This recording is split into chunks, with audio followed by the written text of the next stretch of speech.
Hey guys, Reza here from Budget Audio Chrono. So you guys realize that there is a change in the channel name.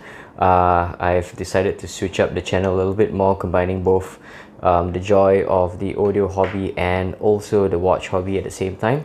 We are looking at both the budget segment as well. So I'll go through the watches a little bit more a little bit later, but I just want it to be in the background just to, you know, bring you guys a little bit closer to where we'll be going in the next couple of weeks, next couple of months, where I'll be bringing in a bit more of this beautiful budget watches that has extremely high quality and extremely good user experience for you out there. Today I'm going to be bringing you the BGVP DH5. These are long overdue, and the reason that it's long overdue because I have lost interest in using the BGVP DH5 totally. I spent my own money buying these.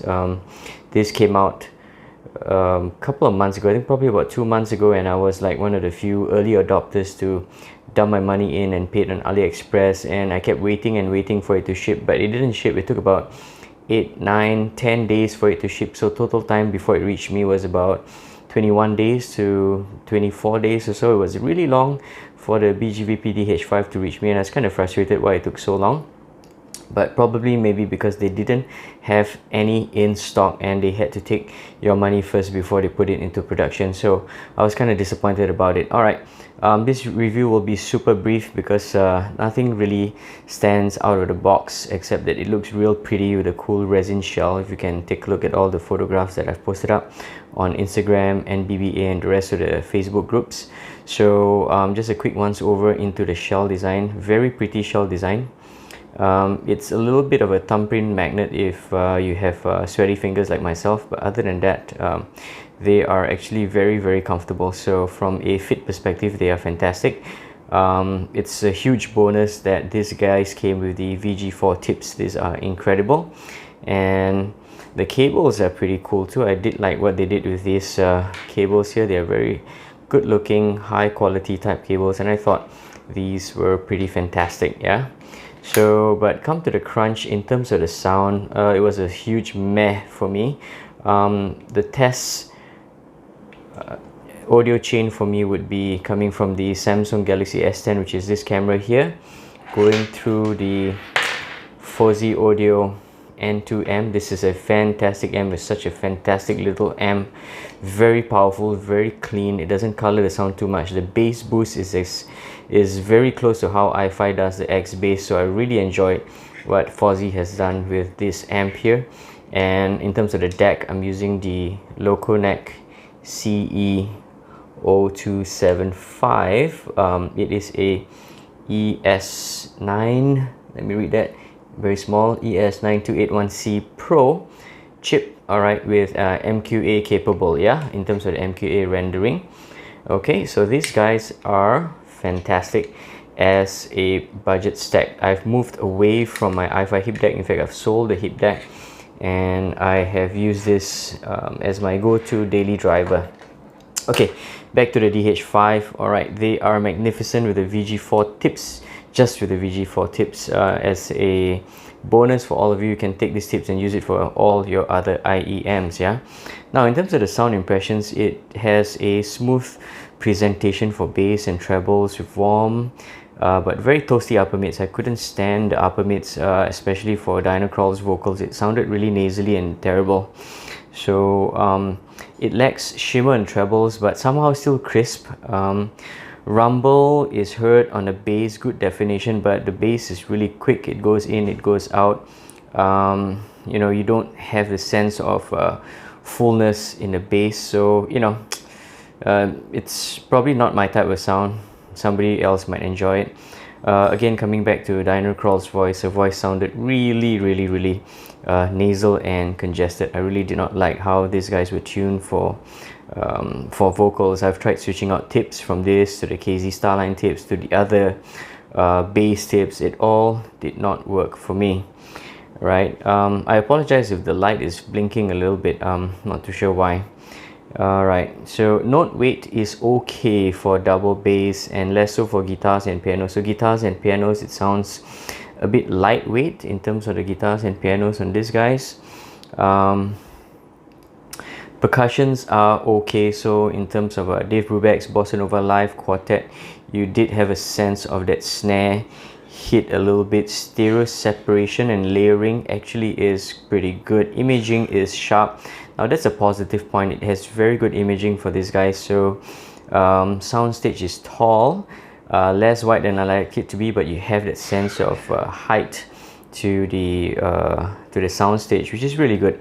It's got a nice background with zero hiss, so you don't hear any hissing sound in the background. Okay, so it is a technically sound piece of IEM for its ability to pick out details and micro details. Yeah, so amidst all the busy sections in Bossa Nova Live USA, you still can get the teeny weeny details, all right, from the tracks, like where the snare is, where the cymbals are, the little tiny sections of the room. You can pick it out all very, very clearly on Bossa Nova Live. All right, so overall I'm okay with what it can do for the price. It's neither here nor there. So it's one of those IEMs that you put in your ear and then it's like, after 45 minutes you want to take it out and, you know, put in something else that suits your listening experience a little bit more. I just find it really hard to get comfortable with the BGVP DH5. The only thing I'm comfortable with is the fit. Alright, you guys did super good on the fit. And you know, design wise it looks pretty incredible. I like what they did with it. You know, feels a bit lightweight, but I heard that resin shell, if you drop it, it might crack. Yeah. Okay, so you know, if you want something really technical yet musical sounding piece of gear, I'd rather you guys go for the Blonde BL05S. So Blonde, you're coming up on screen here. I'll put a picture of the Blonde BL05S. I really like it for a bit more technical listening session. It's a bit dry, but it's super detailed, hyper detailed. I like what the BL05S has done. Now, if you want a bit more dynamic and a bit more musical IEM for the same amount of money, alright, so Weezer HE01, you're up next on the screen. Weezer HE01, alright, for the same amount of money, Weezer HE01, alright, gives you that entertainment value that you're looking for in an IEM. If I had to give a score purely for sound, you know, unfortunately guys, the DH5 is a measly 3.5/5. You know, it's been sitting in my drawer for a real long time, for a couple of weeks already. You know what I'll do with these guys? After this review is done, I'm going to put it up straight away on Carousel and sell it on the second-hand market for real cheap, because I won't be using it anyway, so it's quite a waste of money for me. Alright, pros and cons for those that are looking for it. Pros and cons: it is technically competent, smooth tonality despite the toasty upper mids, which is a strange kind of hook. Sometimes you kind of, oh okay, I like it, you know, and then you hang in there for a while. Yes, holographic and tall soundstage is quite a treat listening to Ottmar Liebert's La Luna binaural recording. So that sense of height and, you know, a little bit of that surround sound effect from the binaural recording on these guys, they do really well. Alright, it works well with most genres without vocals. Now, if you're listening to music alone, instrumental stuff, guitars, orchestra and all that, it's okay. But if you're gonna use these guys for you know, vocal work, you can forget about it. Look for something else. Go and run far away from the DH5. Yeah. Cons, again, we're back to the toasty upper mids that cause those vocals to sound really nasty. It's not the most relaxing listen. Note weight is a little light and squishy, you know, it's like you feel something and then it goes squish, you know, it's not so, it doesn't have that firm note weight that's really nice for, you know, double bass, maybe for drums, you know, like toms. You don't get that nice firm hit on that tom on the DH5. So in summary, I'm pretty much done with BGVP. So BGVP, I'm done with you guys. I don't think I'll be buying any more stuff from BGVP. I think it's a waste of money. I've had the good pleasure of getting the BGVP 0 as a review unit quite some time ago. And I bought the DN2. I quite like the DN2, but that was the beginning of my audio journey, and there were some issues with the DN2 that now if I think back, it does have that hot upper mids as well. But I did like the note weight on the DN2, which this guy somehow could not reproduce. You know, the DH5 here could not reproduce that sort of note weight I was looking for on the DN2. Yeah, that art magic thingy here. It's not magic, guys. It's, you know, it's, I don't know what it is. It's art, but not magic. Okay, so save your money, move on. For that Singapore, $90 plus to $100. US about $75, maybe $80 or less. But yeah, save your money, don't buy these, look for something else. Yeah, all right guys, for the next 1 to 2 minutes, I'm just going to share with you a little bit more about my watch journey. So I've just started on my watch journey here. I've purchased a couple. That's a beautiful Seiko mod here from a local Seiko mod master. His name is Francis from Alternate Watch. It's such a great looking marine master, all right, with the clear case back and so on and so forth. So these are high quality mods that, you know, you could buy and customize the way you want it to be, especially the bezel and everything else. Now, the readily available stuff on AliExpress would be the Steel Dive and the Eddie's Dive. These guys are super high quality. They call it Seiko homages, you know, but we know what it is. These are clones, right? So these are clones of, this is a classic clone from the Seiko wheel art from the 1970 from the movie Apocalypse Now. This is a clone of the Seiko Tuna, but these guys are built with such incredible quality. Now this canvas strap is an aftermarket strap. It did come with a very high quality rubber diving strap, and these ones come with a pretty okay steel bracelet. Overall, for the price, for about US $100, slightly under $100 here, slightly over $100 here. This is under $100.